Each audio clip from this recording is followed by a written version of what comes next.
Welcome to Law Officer Live. It's May 10th, 2017, and I know what all of you are wondering right now. No, President Trump has not offered me the FBI director spot. It's a crazy world out there. The news cycle is crazy, and we're glad you've joined us today. And it's important that you take and you share this with your friends and family and everyone you have on social media. We're the only law enforcement show for law enforcement, by law enforcement. We're getting the true narrative out there in a world that doesn't necessarily want to listen to the true narrative. So please share this on Facebook, hit the YouTube link. Even if you're seeing this when it's not live, share this around because we want to get this in front as many people as possible. So we're certainly glad that you're here. And we wouldn't be here if it wasn't for our show sponsor today, which is WatchGuard Video. We're so honored to have them. We have a series of episodes sponsored by them, and we are featuring the Stacies Story, and they are the sponsor of that story. And many of you are familiar with Stacies because he was in our studio a few months back, and he's going to be in our studio in a few more months. But before that happens, we're going to show you a 3-part video series that WatchGuard sponsored with Stacies that tells his story. They saw it right here first at lawofficer.com. We're so honored to be a part of it. And tonight, we're going to show you episode 1 of the Stacies story. And I remember looking at my chief thinking, somebody's going to fall for this? Nobody did anything wrong. Why would somebody fall for this? When you make a decision to shoot somebody, it's a horrible decision for the individual. 5 white officers involved in a shooting of a black college student in a major college, and it just exploded.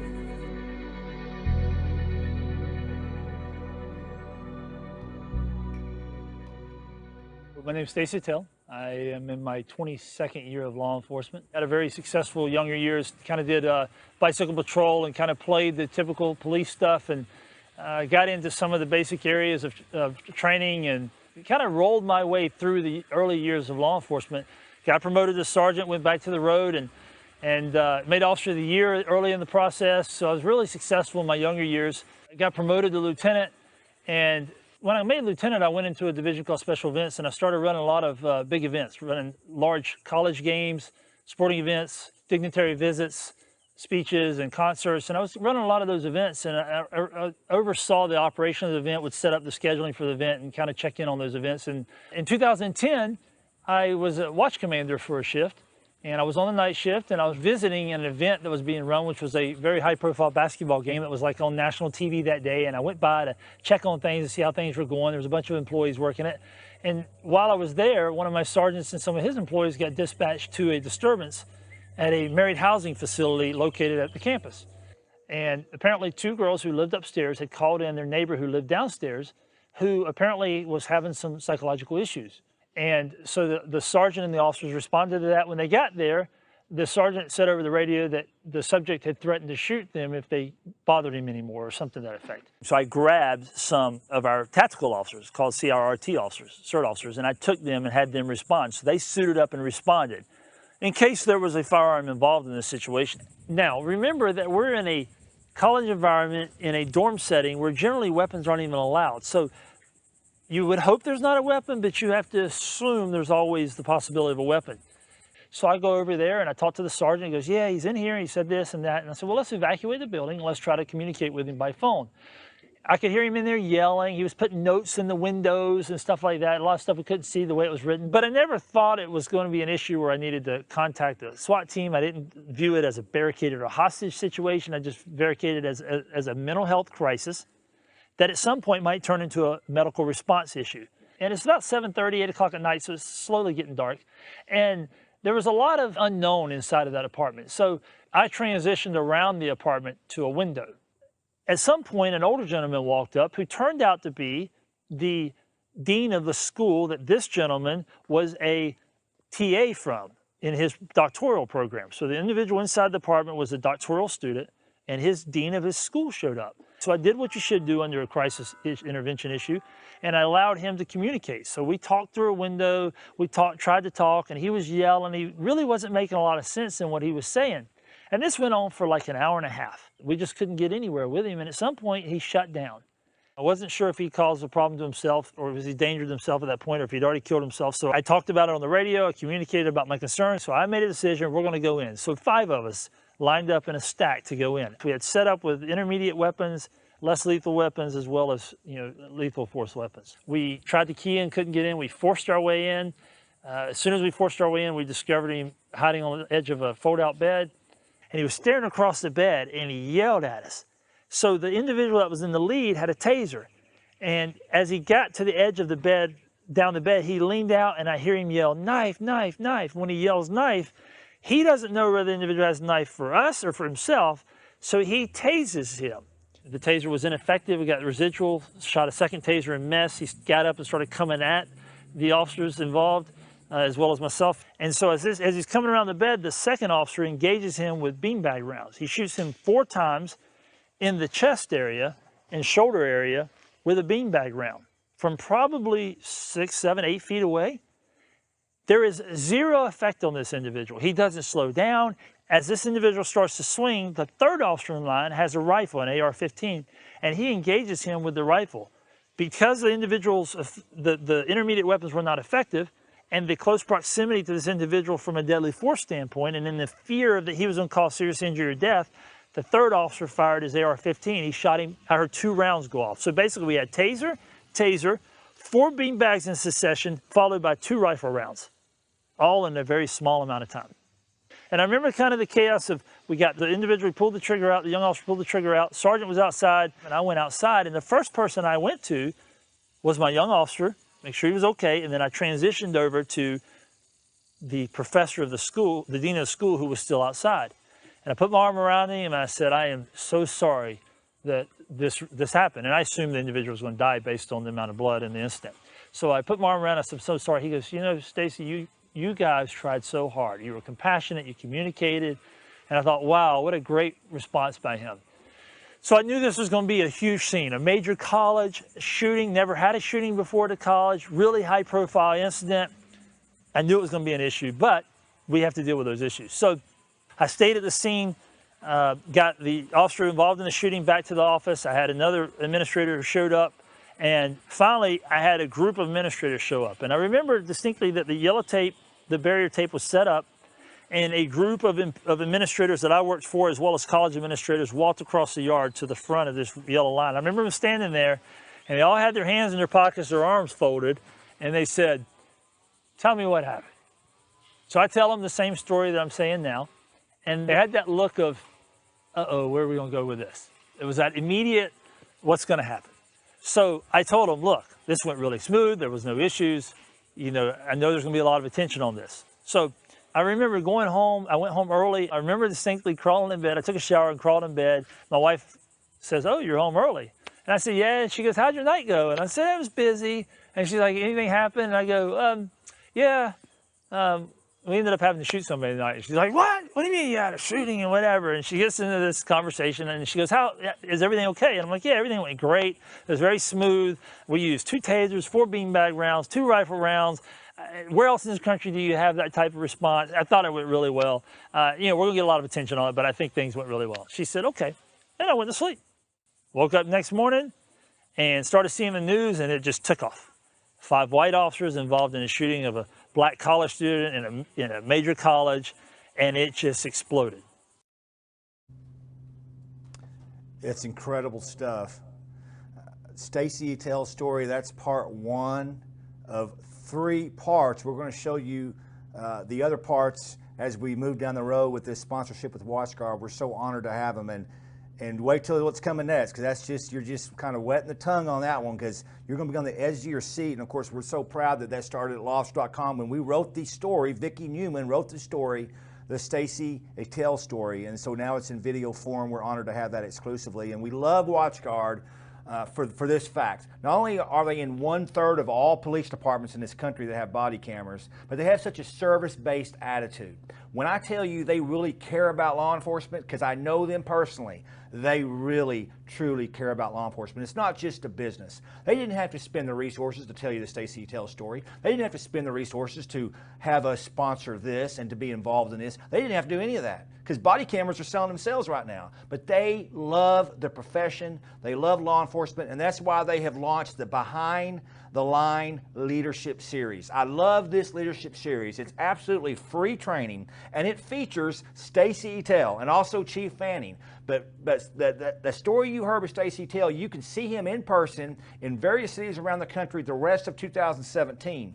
And there's an event coming up that if you're in the Dallas, Texas area, you've got to go to, because it's one of the few events where not only Stacy Tell will be there, but also Chief Fanning will be there. And even if you don't want to see him, they're going to provide you a free lunch with this. But I'm telling you, we had some folks up in the Boston area that just watched it up there. They called me. They were freaking out. They absolutely loved it. And so we want to tell you about this, because there's not much training free anymore, especially training that is really, really good. So check them out. Behind the Line Leadership. If you're on an email list, you're getting the emails when they're coming to your city. So be sure to check them out. And we just can't wait to tell you more about what WatchGuard is doing.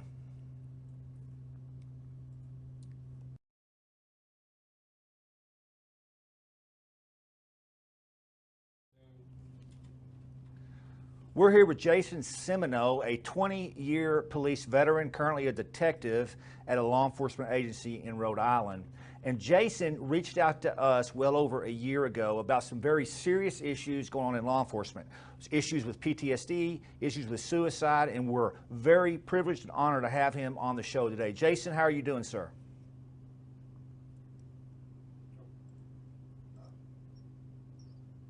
I lose you again? Really? You want me to start over? Just that part. Just that part. Jason, how are you doing, sir? Good. How you doing, Major? Now, Jason, you reached out to us well over a year ago, just a blind email. And I think some people, when they see people involved with us here at lawofficer.com, they wonder, how did that happen? But you had a passion about certain issues, and you didn't think we were covering it well enough. You didn't think others were covering it well enough. And kind of tell us about what made you reach out to us. Actually, there was some other websites that had reached out to me, and after reviewing some of their stuff and looking at what they offered and what they had, and I kind of started looking around. I didn't even know Law Officer existed, and then I stumbled onto your site. I kind of liked your message a little better. A lot more training, a lot more tactical, a lot more honest. So I actually said, you know what, if I'm going to work for anybody, let me choose. So I sought you up.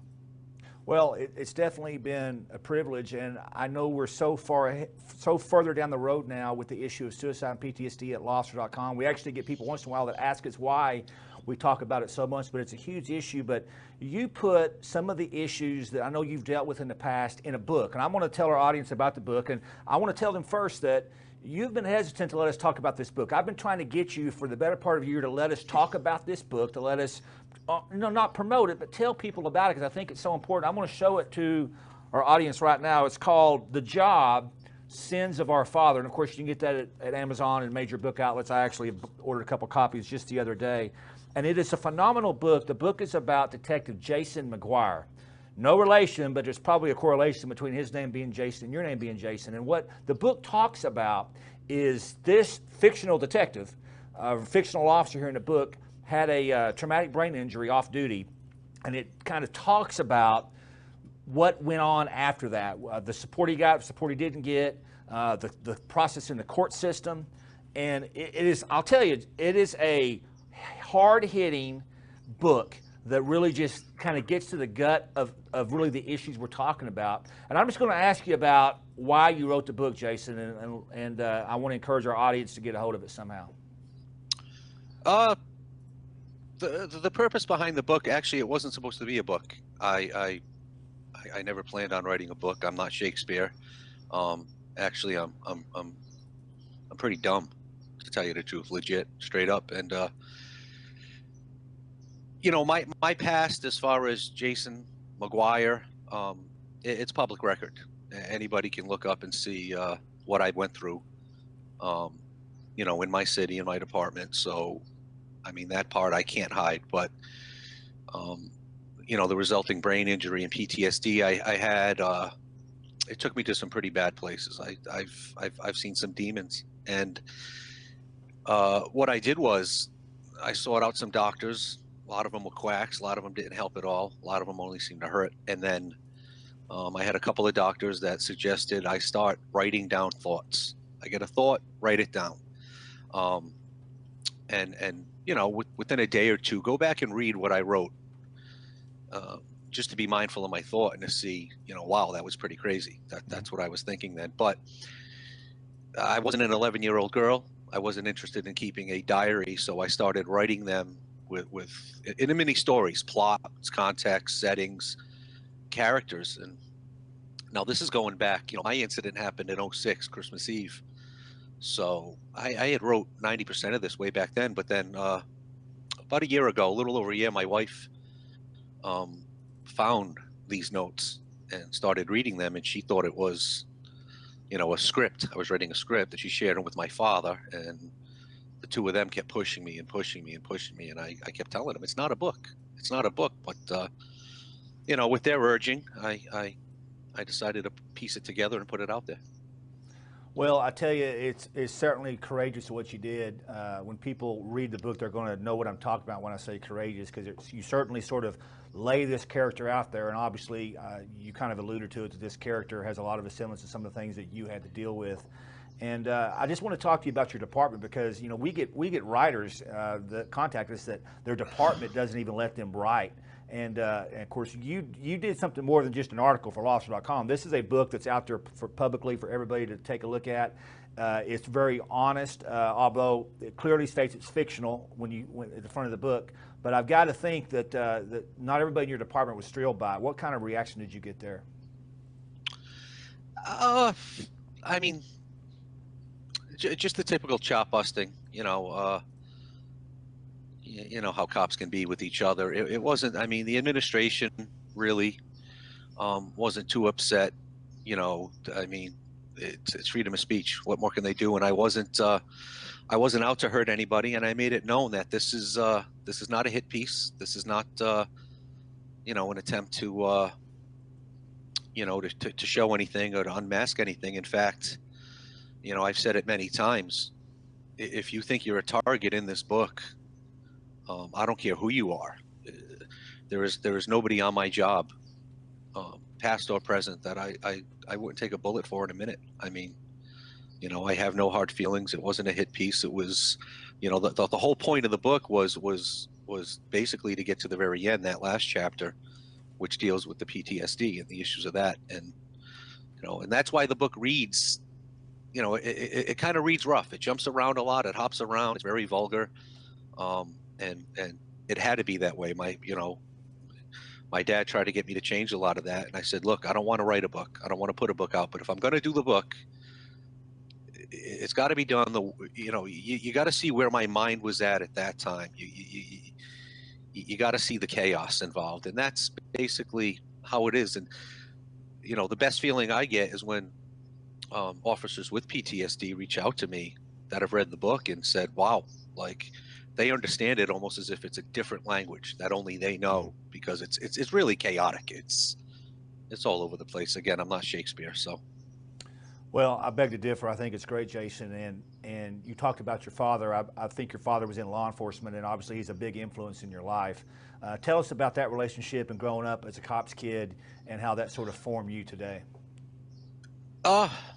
It's really all I ever wanted to be since probably age 7 or 8. I mean, there's a chapter in the book, a fictional chapter, but not fictional, dedicated, to that moment, the moment that it hit me. I think your father as well, right? Yes, sir. Yes, sir.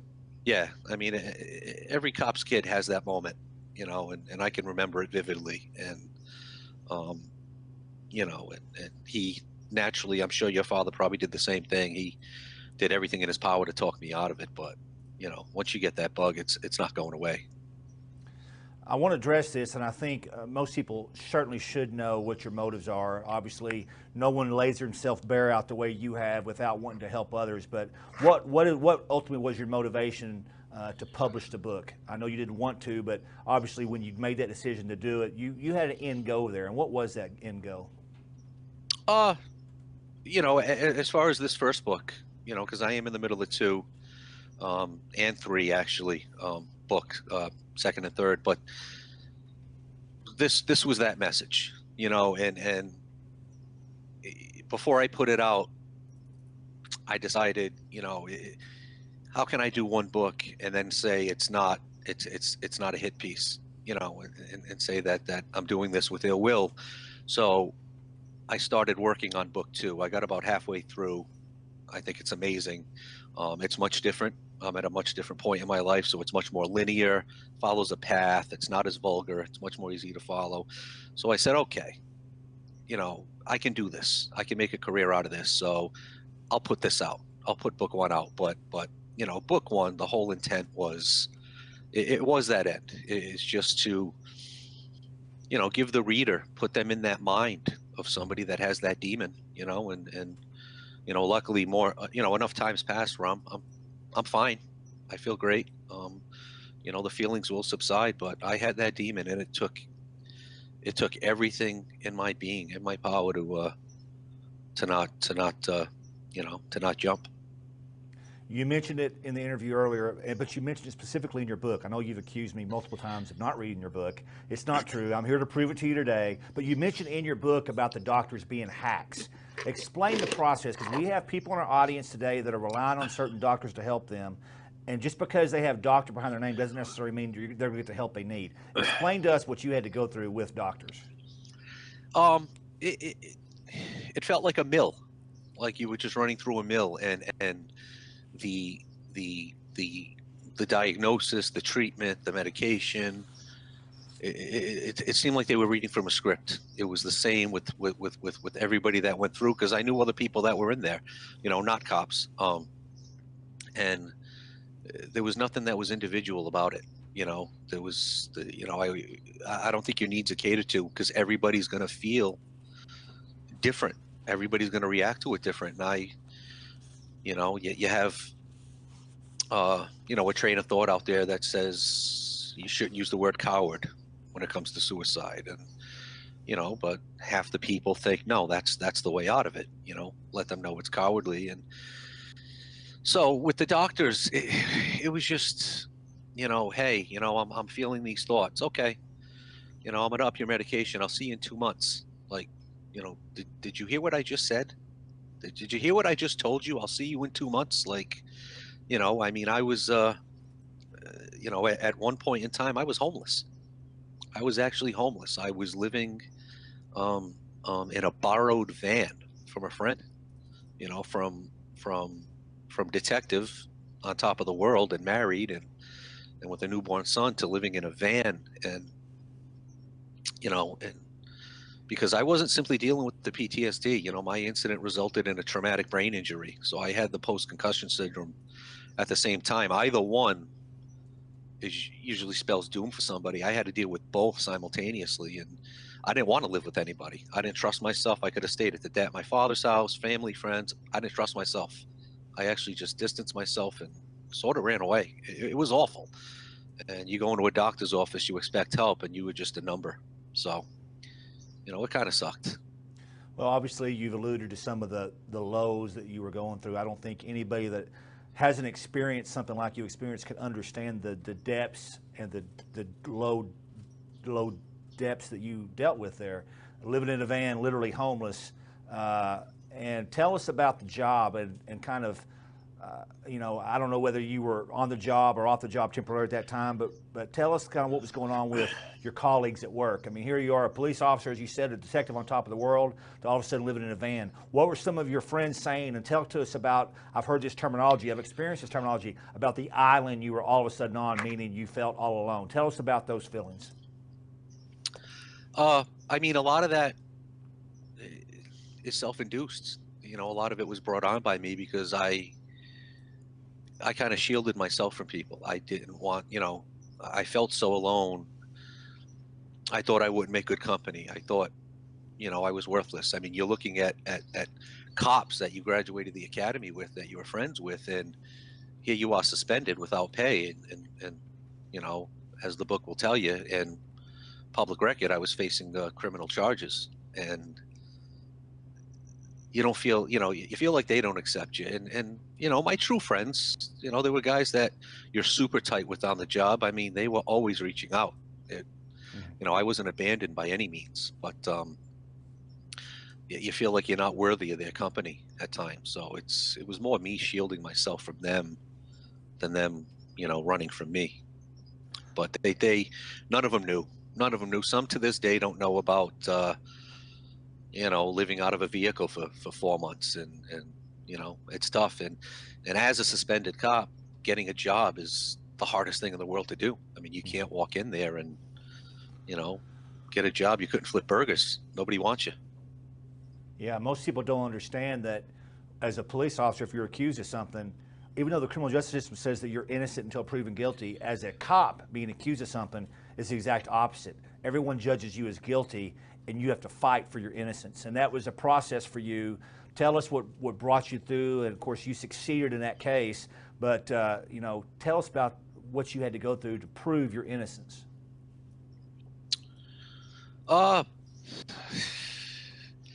It was a bad case. I mean, I didn't have to do much but wait. It was a waiting game. It was 2.5 years from the date of incident. And I used it as motivation. What I found was you got some doctors or some people that call themselves experts that always say, reach out, find big meaning in something, think about your children, think about this. And I thought that hurt.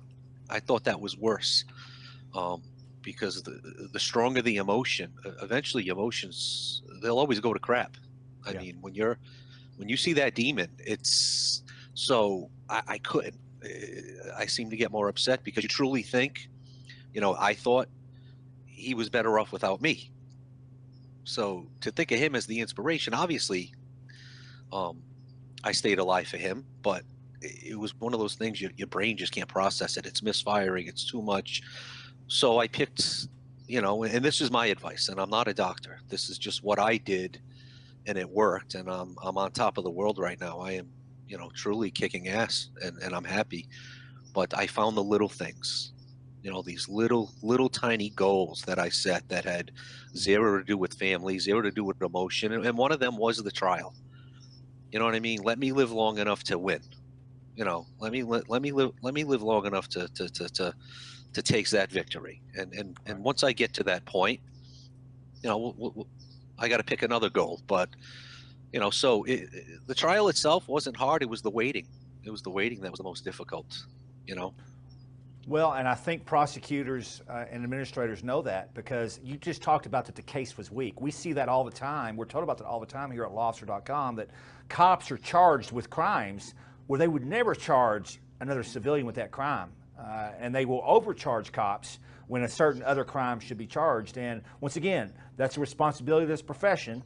And we believe, before we get accused of this, we believe that police officers should be held to the highest standard and the highest accountability, but the law should be equal to all. And we oftentimes see cases brought, for instance, you're an example, that should never have been brought to anybody that you easily won. And then what they try to do, Jason, as you well know, is they try to basically bleed you dry money, and they delay for you 2.5 years.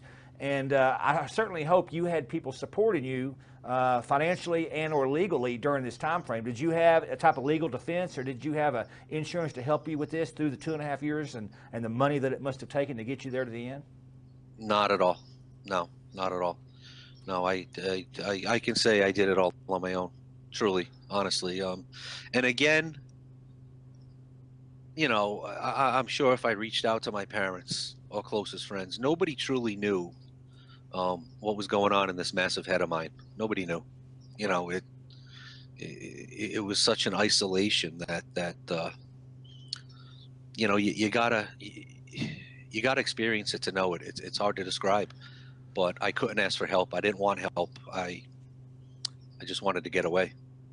Now, I'm going to ask you a question that, quite frankly, is tough to ask, Jason, so I totally understand if you don't want to go there or talk about it, but you obviously had some very low times. You were considering suicide at certain times. Was there a trigger point? Because I want you to speak to our audience, because we may have people here watching that are in similar situations as we speak. Was there a trigger point for you where you told yourself, I'm not going to do this. You talk about in your last chapter in your book called A Personal Plea, you talk about, I believe your phrase was, just don't do it. What happened? Was there any trigger point that you finally just told yourself when you were at the lowest, I'm just not going to do this no matter what? Is there anything you can offer our audience about that? Well, first of all, you can ask me anything. I obviously wrote a book, and I put my name on it, which that's where I got the most ball busting from work. Is cops like to bust each other up, and but they won't sign anything. You know what I mean? You get the notes at work, and on the bulletin board and stuff, but they're never signed. And one thing people couldn't understand was I actually put my name on it. If you write it, you own it. If you say it, you own it. So you can ask me anything. I can't be more embarrassed than I was going on a criminal trial as a cop. But I think what truly did it for me was, and I know this is the cliche thing, but faith had a lot to do with it. Again, it was those little things. I mean, things that would sound so idiotic to others, but if it works, why bother? It's just, making it to that next Patriots Super Bowl, okay, I got to set a goal. Have they been in the Super Bowl? A few times, a couple times. So yeah, and I actually, I can't end my life. I can't leave this earth until Tom Brady retires. Let me at least, stupid stuff like that. You don't have to worry about that anytime soon. Hopefully, yeah, hopefully. But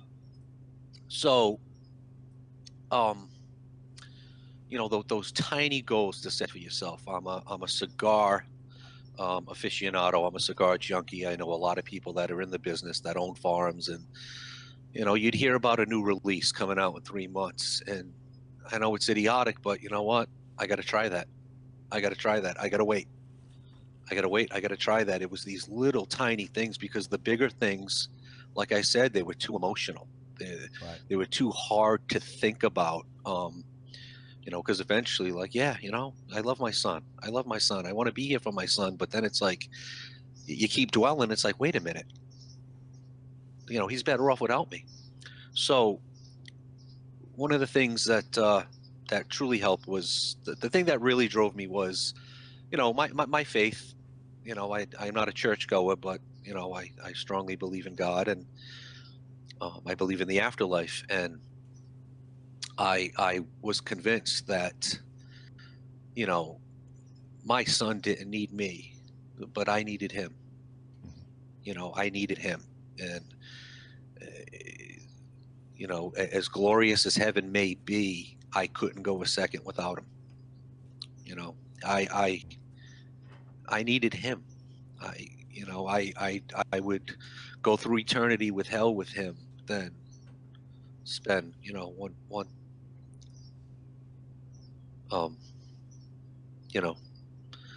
spend 1 second in heaven without him.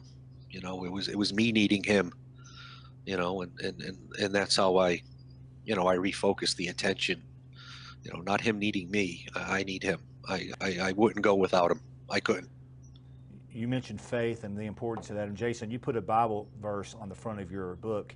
You put Isaiah 14:21. I'm going to read it to our audience. Prepare a place to slaughter his children for the sins of their ancestors. They are not to rise to inherit the land and cover the earth with their cities. Was there a deep meaning behind that, or was that just a verse that went along with the title of your book, Sins of My Father? Yeah, well, different titles don't say ancestors, they say father. And, the theme of the book, I ended up, without trying to give away the ending, was, the theme behind it was, you got a bunch of guys that get together and they get into this pissing contest, and, it ends in destruction for their children, for their sons, and right. Those involved, including my father, including the father of the main character in the book. It's a lot of people don't get the ending. They there's obviously death in the book. There's murder in the book, and which never happened. There's your fiction right there. Yeah. But a lot of people at the end don't know who the killer is. They can't figure it out. So I don't know if I did it too well, or they're just dumb. They're probably dumb. Well, yeah, probably dumb. you said you wrote the book to get to the last chapter. You gave us permission to publish that last chapter at lawofficer.com. It's called A Personal Plea, and it's talking directly to the reader or the viewer about, if you have these suicidal feelings, you're having these struggles, just don't do what you think you need to do. And I think you've been very eloquent talking about that today. But what kind of feedback have you gotten from that last chapter specifically, from I'm sure some people that needed to read that? Great feedback, and that's the most touching when people call me about that specific chapter, which really isn't listed as a chapter. It's more like a note from the author type ending. And I've had friends refer me to people that are dealing with this, and I'd meet them at a cigar lounge and just talk to them, and they just want to know, and they're, when somebody's dealing with it, because you make that connection, and okay, some people are just depressed, and it's misdiagnosed, but when you see somebody with PTSD, it's instant, and it's like, okay, this guy's seen the demon. And I get emails, I get phone calls, people reaching out to me, people I've even through your site, people have tried to reach out to me to do interviews, and which I just, I'm willing. The one thing I never saw was a cop willing to put their name on it, and I'm sure there are. I just don't see them. It's not widely reported. You got the fear of the rubber gun squad, and all that, the stigma. But at this point, I could care less. It has to be done because it's getting awful. It seems like every day now, something's happening for the wrong reasons. Well, I certainly applaud you for being an on-duty cop today, talking about these issues. And you're right. I don't know if I've ever recalled anybody coming out while they're still on the job having these discussions. And I know that we battle that, the military battles that, first responders in general battle that. And so I think what you're doing has meaning, and it really, really matters. And you mentioned earlier that you're doing really well now. And I know personally that you've lost a lot of weight. You've gotten more physically active. Here we go. Tell us a little bit about that. Yeah. Well, I mean, in the spirit of honesty, we should admit that I was a guinea pig at one point in time for the Blue Armor Company, which is a sponsor of the show. Right. So, I dropped about 70 pounds through almost no leg work at all. Yeah. Simply just a change in the diet. The first show I caught with Law Officer was with Dr. Creatine, Dr. Mark there. I can't recall. Sherwood, is it? Mark Sherwood. Sherwood. Dr. Mark, and he started talking about the paleo diet, and I'm like, okay, steak and asparagus 7 nights a week. What's there we go. We have it on the screen there. That's your before picture. Oh, there you go. Yeah, that's 70 pounds ago. Yeah. Yeah. And you don't have the hair anymore. Nah, you know what? Motorcycle season. That was my that was actually a Ron Jeremy wig I wore for Halloween once, and I ended up using it for that. You gotta stop. That right there. That was my. It was a motorcycle club event, and the women decided to make it a Hawaiian theme, and obviously I'm the only one that took it seriously, because that's. Well, you took it seriously, yeah. Yeah. Well, I tell you, the story's incredible, Jason, and I can't thank you enough. I'm not letting you go yet. I'm not letting you off that easy. But you've put yourself out there. You've shown a lot of great courage. You've written a great book that when you read it, man, it hammers it home and it makes it real. And you mentioned this in the book. You have actually chapter 9. The title of that chapter is called Narcissistic. And that's kind of leads me to kind of my final question with you today is, how important is leadership when it plays into this? Because there's probably not a police department out there that maybe is watching this, members of that. There's not people that are struggling, people that need help, people that need leadership. Tell us a little bit how leadership maybe failed you, and maybe leadership helped you. I don't know. Kind of tell us about what your thoughts are with police leadership. Currently, I can say with my department, our leadership, as far as the chief is concerned, it's phenomenal. We got a great crew of bosses, from the chief to the majors, to the captains. I mean, it's really on the right path. Back then, and this is I don't like to dwell on what happened and why it happened or how it happened. But one of the theories, at least from my father, was that it was he was a high-ranking officer that had retired right around that time, or just before that time, and he was in a pissing contest with a few of the leftovers, and I think if you believe that version of events, politics played a role. Politics and vendettas and revenge played a role, and